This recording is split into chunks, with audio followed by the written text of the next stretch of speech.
Hi, good evening everyone. Please bear with me. This is the first time I've ever had to videotape a lab. So we are just gonna go with that. I hope each and every one of you are doing okay, staying healthy, and your classes are going well. I sent out an email on Tuesday. Please look at the whole thing. Just don't scan it. It's got the updated schedule, when your homework is due, when your tests are due, and the last two checkoffs. So our last two checkoffs are the range of motion, which I'm going to demonstrate tonight, and your vital signs. And after the range of motion, we'll talk about that. So let me stand here. I'm going to show you the range of motion. On your lab sheet, it has every body part range of motion. We're just going to go over two of them, and that's going to be the arm and the leg, and then I'll demonstrate on my husband. So when you're at home, you can use anybody as your patient. I want you to practice it, then videotape it and put it in the Dropbox. It can be a child, a parent, a sibling. It can be anybody that you want to use as your partner to practice on, and then go ahead and videotape it and put in the Dropbox. Don't worry about your pre-procedures or your post-procedures. So let's do the leg first, because it's the easier of the two. And there's just a few movements that you have to do. If you look on your lab sheet, there's a whole bunch, but we're just gonna break this down and simplify things, especially of how our classes are going. So with the leg, it's flexion, extension, internal rotation, external rotation, abduction, adduction. So I'll show you on the leg.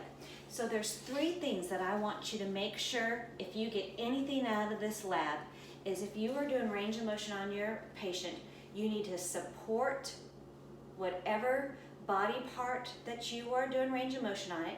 You need to move it slowly, and you need to make sure and cause no pain. If they say something hurts, don't force the body part. So with the leg, I want you to see how I'm putting my hands underneath the knee and the ankle, so I'm supporting it. It's not on top like this.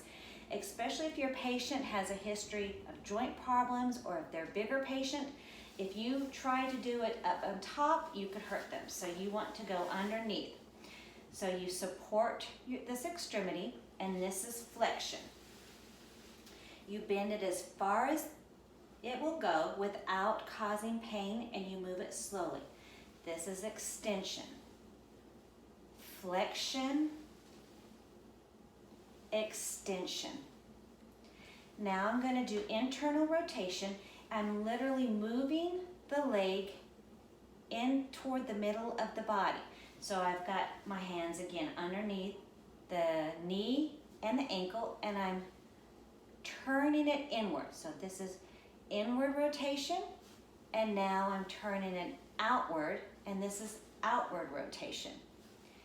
Inward, outward. And then the last movement I want you to practice is abduction, adduction. And one way to remember this is like if you have a child and it's being abducted, so remember it's being taken away, abducted, and you're bringing it back, adduction. Okay, so let's go over that one more time. Flexion, extension, internal rotation, external rotation, abduction, adduction. Now let's do the arm. There's two flexions that you can demonstrate. This is flexion and extension, and this is flexion and extension. And you can pick whichever one you want. Then abduction, adduction. Now this is the part that's a little confusing sometimes when students are demonstrating it in lab. So this is external rotation. It's not this, it's this. See how everything is straight across?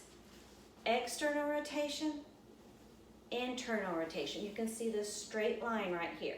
So let's go over the arm again. Flexion, extension, flexion, extension. Again, you can pick either one. Abduction, adduction, external rotation, internal rotation. When you're doing the videotape, I don't care which way, which items you do first. If you want to do abduction and then adduction and then external rotation, internal rotation, I don't care which order you do them in, okay? But while you're videotaping, I do want you to tell me which one you're doing. So now let's demonstrate on a patient. And again, I'm supporting the extremity. I've got my hand underneath the elbow and underneath the wrist. So this is flexion, extension, flexion, extension, abduction, and it's all the way, it's not halfway, it's all the way. This is abduction, adduction,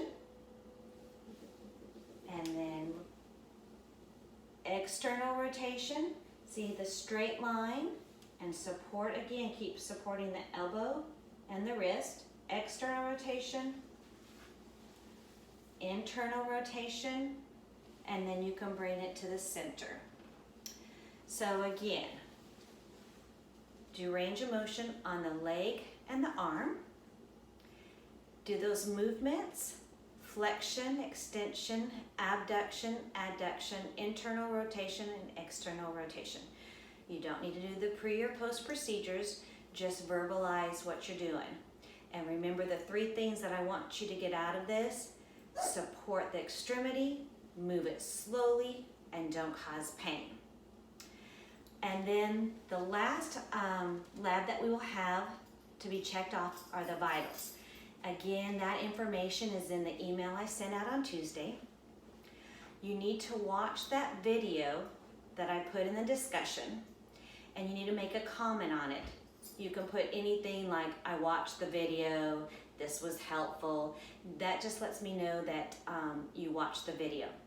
If you don't understand or you don't like that video and it wasn't clear, I'm okay if you go online and look at another YouTube video. There are hundreds of them out there. And all the information is in chapter 16. And remember, the 4 vitals are temperature, pulse, respiratory, and blood pressure, okay? So please read over those. After you've read the information, watch the video, you need to start practicing. And you'll need to do 5 vitals and have them written down on the lab sheet that you printed out at the beginning of the year. So you'll need 3 of those lab sheets. You printed out 1 of them, so you'll need to print out 3 more. You need to do 5 vitals and then put them in the Dropbox by the date. That's your actual lab. Again, you can use the same people over and over, or if you are still able to work, you can do them at work and take somebody's vital signs. If not, you can use your children, again, a sibling, your parents, whoever is around you right now. And if you have a smaller nuclear family, and say you have a child, a husband, and that's okay if you need to practice them 5 times. Any way that you can practice and get them on the sheet and drop them in. We're going very versatile on this. So this is not to stress you out. And if you have any questions on that, please again email me. And just remember that I'm thinking about y'all. Be safe, wash your hands. Again, I can't stress enough to look at the email that I sent out. I hope, again, everybody's doing well, and if need be, I can send out another video, and I'll talk with you later. Bye-bye.